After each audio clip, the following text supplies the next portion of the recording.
Good morning. Welcome to our media conference and announcement. Welcome to members of the public who are present here in the Jack Yeaser room. Welcome to members of the media who are present with us as well. And particular welcome to those of you who are watching online our live stream, which is facilitated by a local company, NovaStream, so that people who cannot be physically present may have a chance to participate in this democratic exercise. My name is Ian McNeil. I'm a volunteer with the MacSween for Mayor campaign because, as he knows and as many of you know, we can do better. We're going to this morning hear from an organization through its leadership that also believes that we can do better, particularly on the issue of port development. And we have from North Sydney to introduce a significant endorsement for Rankin MacSween, a member of the International Longshoremen's Association local here in Cape Breton, to introduce some of their representatives to endorse Rankin for mayor. So please welcome Peter Gillis.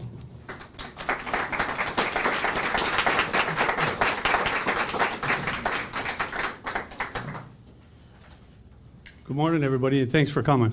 I'm proudly standing here representing 1259, the ILA in North Sydney, which most people don't understand even exists here. It's the Longshoreman's representation here in the local area, and I've been here for 14 years on and off as president, and I've got to had the honor of meeting the two individuals that I'm going to introduce very shortly, who've come here representing the president, Harold Daggett, who couldn't be here today, to endorse, make an endorsement and make a presentation to Rankin. So it's my honor to introduce Michael Vigneron, the president of the Atlantic Coast District, and James Paler, chief general organizer, assistant chief general organizer of the Atlantic Coast and North America. Gentlemen.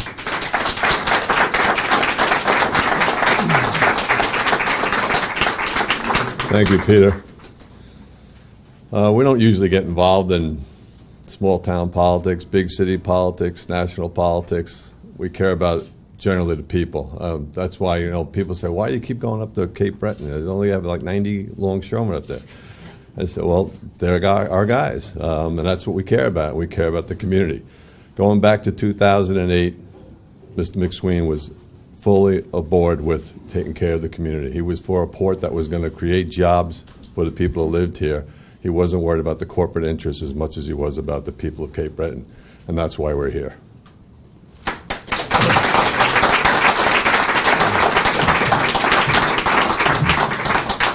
Good morning.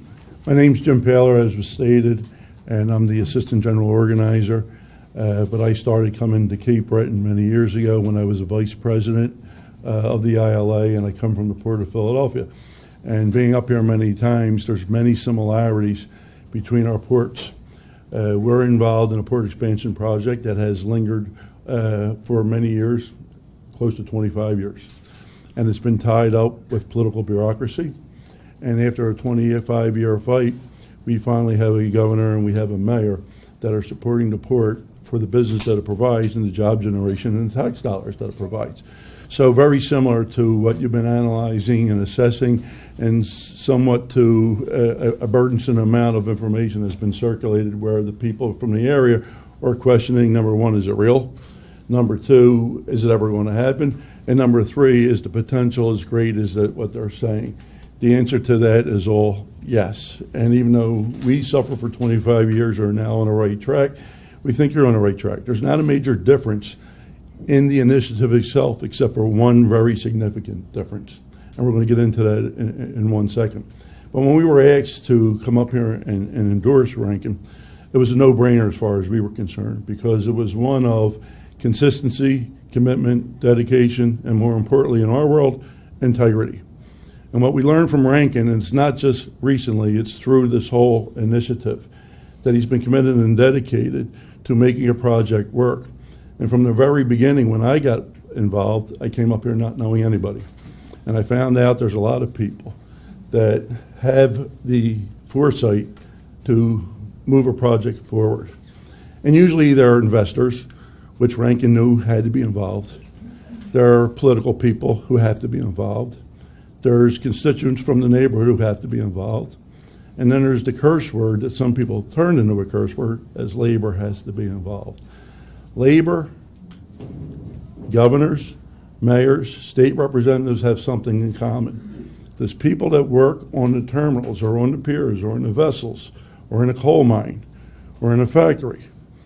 There are constituents, but they're also the government's constituents. So protecting the interests of the working class is what we had to analyze on what we were doing here. That it illuminated a major contrast between the existing group that's in place now versus a new, refreshing way of thinking. That new, refreshing way of thinking was defined this way as far as we're concerned. Commitment and dedication to a key component that makes the initiative real, and that's the creation of jobs for an area that desperately needs those jobs.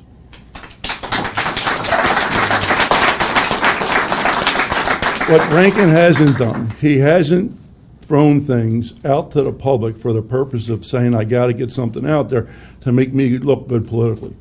He's taking a very positive, business-like approach that weighed whether the project is real based on, will the investors who invest have their money protected and reap the benefits from it? Will the city, the region of Cape Breton, reap the benefits of their investment? And what are they?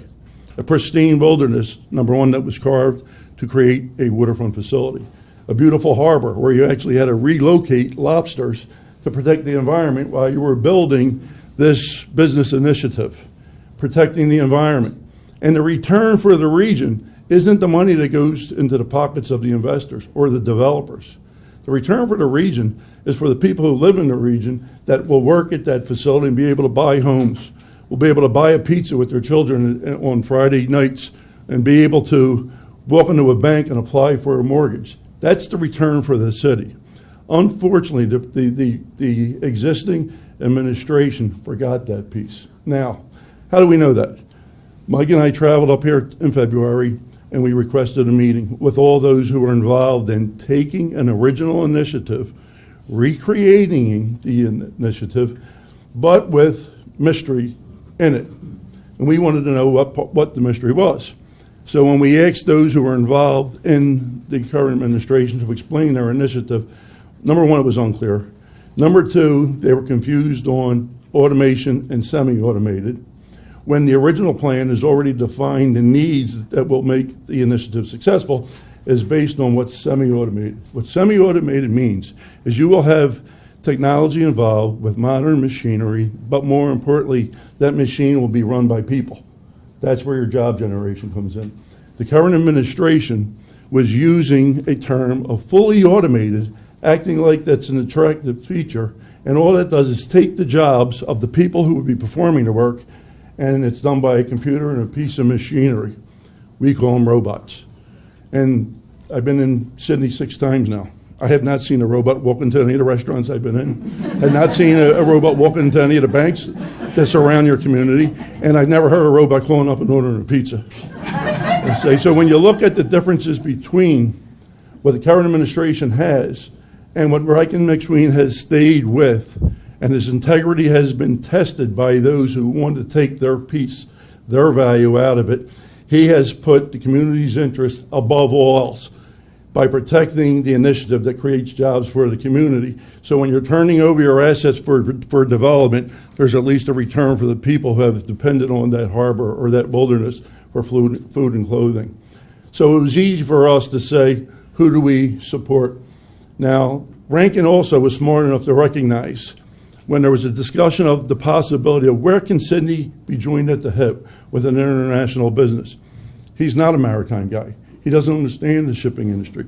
But he was smart enough to know that if I'm going to get investors, I also have to get an expert that could guide us through the constructing of a stakeholder group that has the ability to assess the economic benefits, the reality and the logistical assessment, can it work?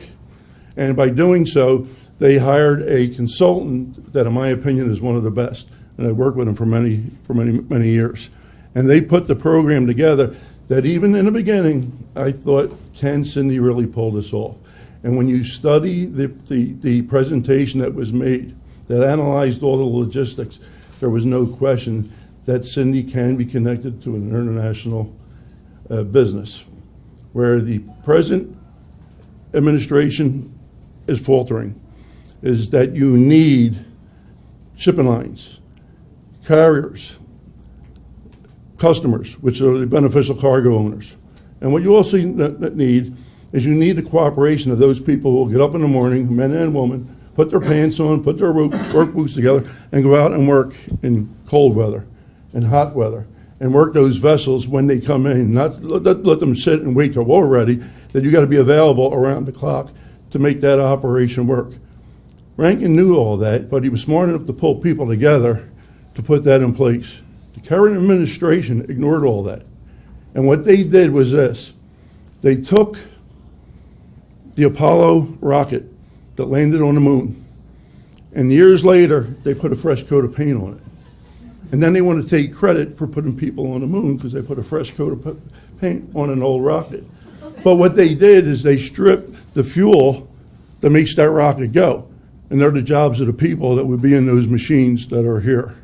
So all I ask you to do is open your mind up, and when you really assess the difference between what Rankin MacSween offers and what your current administration offers, the main priority is he cares about the people, and that's why we've endorsed him.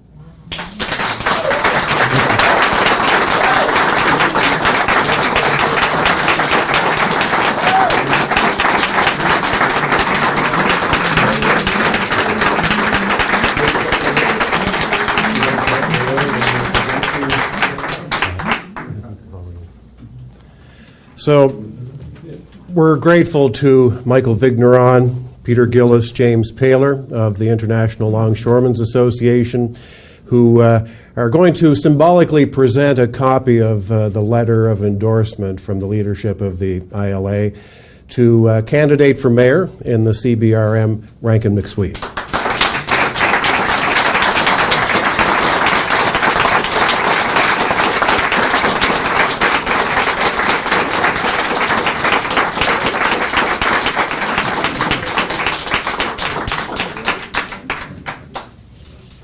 Doesn't send out too many of these letters, so that's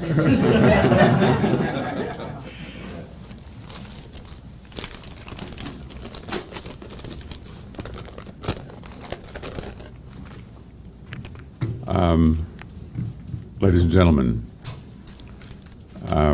thank you for coming, and thank you especially to the members of the media who've come this morning. This is grand. This is incredibly grand. Maybe the only thing that could top this would be if the Pope landed in or something.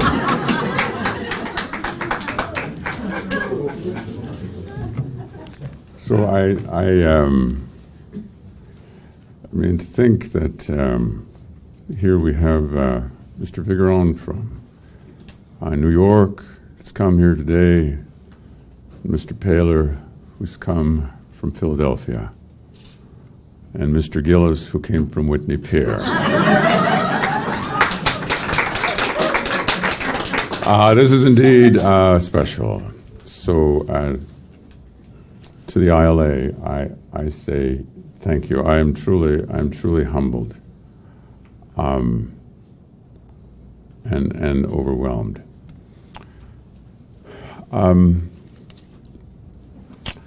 The development of our harbor, that is a natural asset that we have, that is a gift that we were given by the universe, and it's important.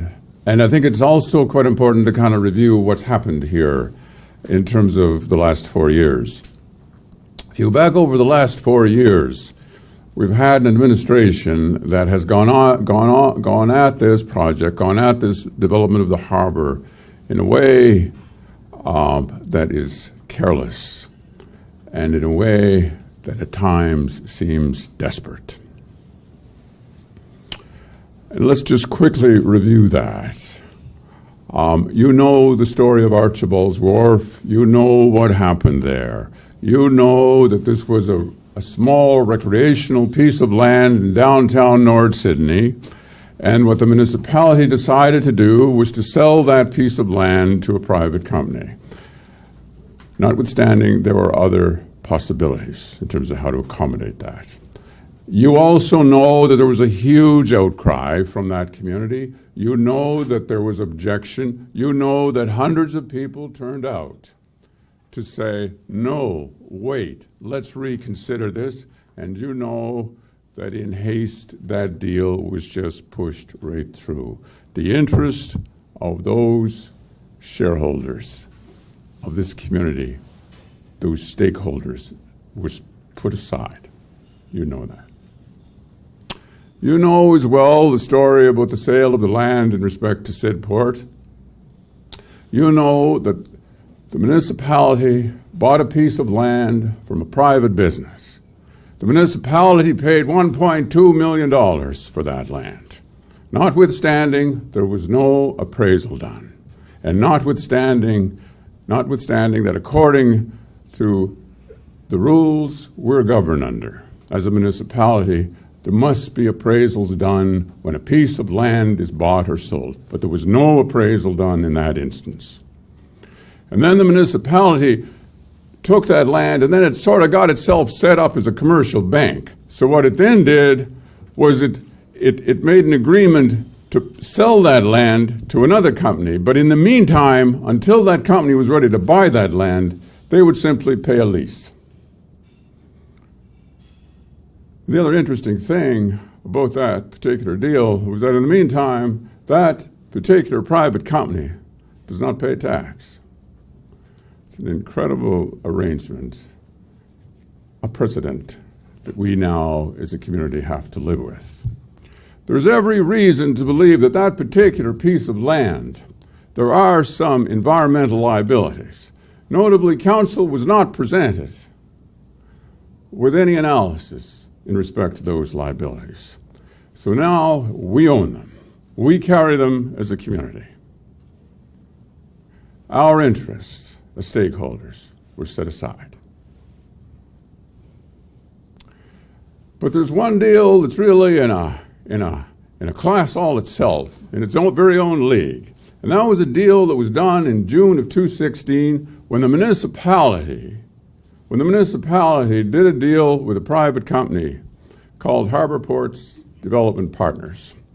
And according to the terms of that deal, this company would be given exclusive rights to develop the property in relation to the terminal, in relation to the concept of the terminal. That's 1,800 acres. They were given control over 1,800 acres for a period of 2 years. And we were paid $1. We were paid $1 for that. It's not clear what their benefit will be if this project, if they ever realize some accomplishment. But we know for the next 2 years, our benefit is $1. That's what we know. Now that company, interestingly, that company, the two principals in that company have no experience. They have no experience in port development. But the rationale for providing them with this benefit, for providing them with this opportunity, the rationale was that they had taken $1.2 million of their own money and spent it on marketing our port. Nobody asked them to do that. It was just like they were inspired to do it, and they did it. And since they did it, the rationale was we should give them exclusive control for 2 years over 1,800 acres for $1.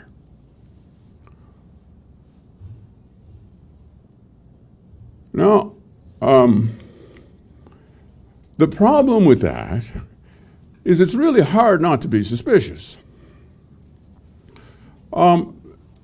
I mean, good grief, to spend $1.2 million on marketing, that's an incredible amount of money. It'd be interesting to know how that was spent. Number two, there's some interesting timelines here. This deal went to council in June of 2016. That's when it was presented to council. The company, Harbor Ports Development Partners, it was incorporated in May of 2015. I'm getting a year ahead. I'm getting excited about the possibilities of the future. There was a month apart between the time that company was incorporated and the time the deal went to council. But in the agreement, it suggests that the company spent the $1.2 million. That's a remarkable achievement, because that means that within weeks, or perhaps even within days, they spent $1.2 million.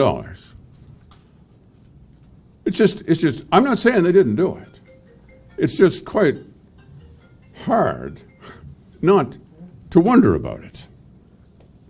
The other thing that's quite notable is that notwithstanding receipts have been asked for, there's never been receipts, which would really, seems to me, put everything to rest here. Finally, and again, this is quite astonishing, though that company was incorporated over a year ago, to date, and it's a federally incorporated company, but it's never been registered to operate in the province of Nova Scotia. It's astounding, just astounding.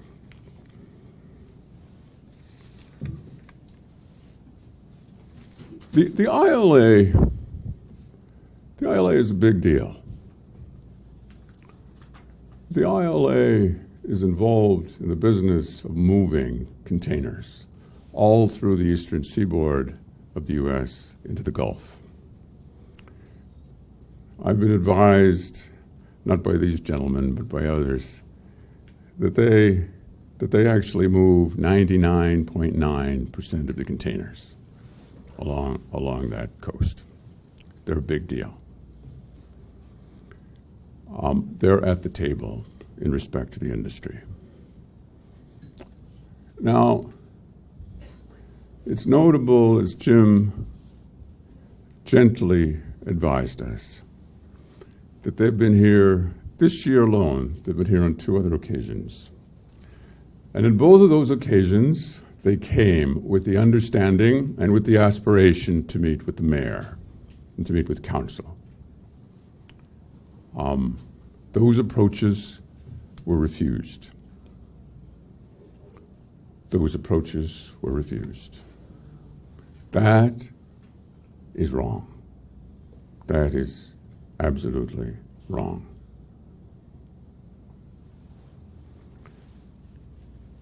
I want you to know that if I'm elected mayor, if the citizens of this community, if the good people of this community elect me mayor, I want you to know a couple of things. First of all, I want you to know that that contract with that company, which expires in June of next year, that contract will not be renewed.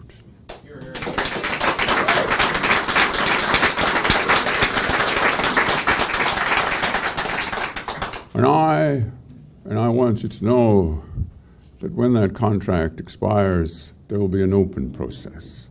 There will be a competitive process. Developers will be invited to submit their ideas in terms of how to develop this asset on behalf of this community.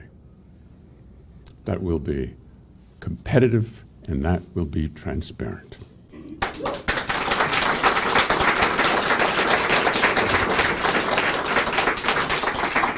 Because one of the problems we've got, this whole port development has now been shifted. There was an entity that was consisted of a board comprised of community stakeholders. And as you know, that got changed up. There was a new entity created, the Sydney Ports Development Corporation. The old stakeholders were set aside, and the mayor appointed himself and a handful of councillors to be the new governors.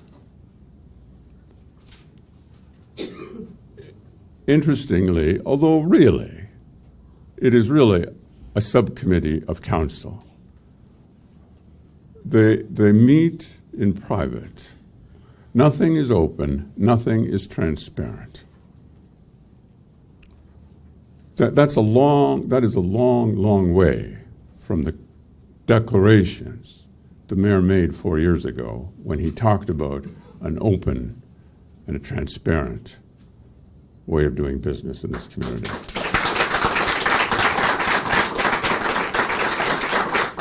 The second thing I want you to know about the way I would proceed if I were privileged to be elected mayor. The second thing I want you to know is that my approach is that while this is an important project, this is not our only project. We have a number of economic pathways that we will explore, and this is one of them, an important one, but it is one. The other thing I want you to know is that if I'm elected your mayor, and you know this already, you know my position on this. Yes, this is an asset. Yes, it's full of potential. But my position is we will develop it only on condition that that development speaks to the development and the prosperity of this community. Anything less is not acceptable.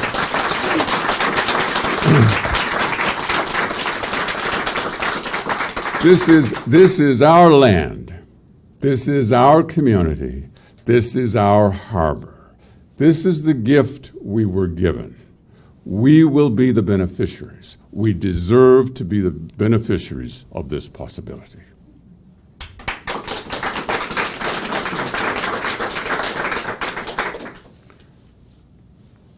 I have always stood on that hill. I stand on that hill today, and I will stand on that hill forever into the future. The significance of today, the significance of this letter, the significance of Mr. Gillis and Mr. Paler and Mr. Vigeron, is that the ILA has declared that we will stand on that hill together. God bless you. Thanks very much.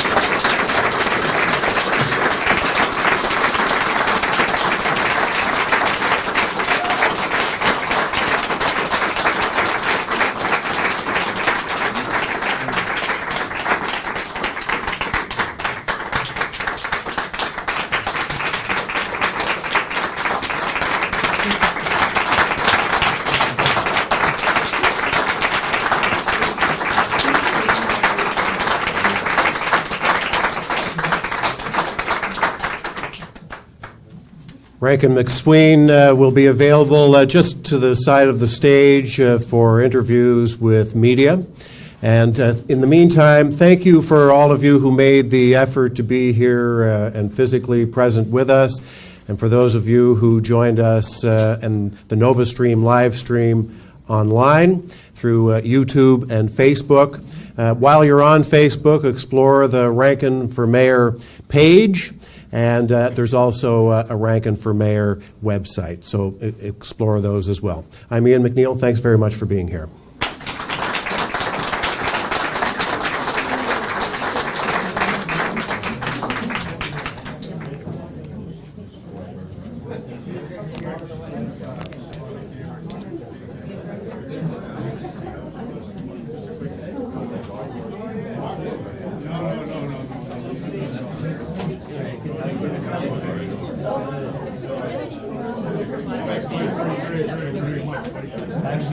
We're going to put a stick bed.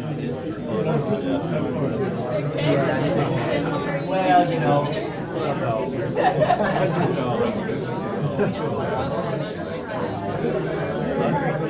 today here for you. I don't know if Tom wants to. So you don't have to say the same thing.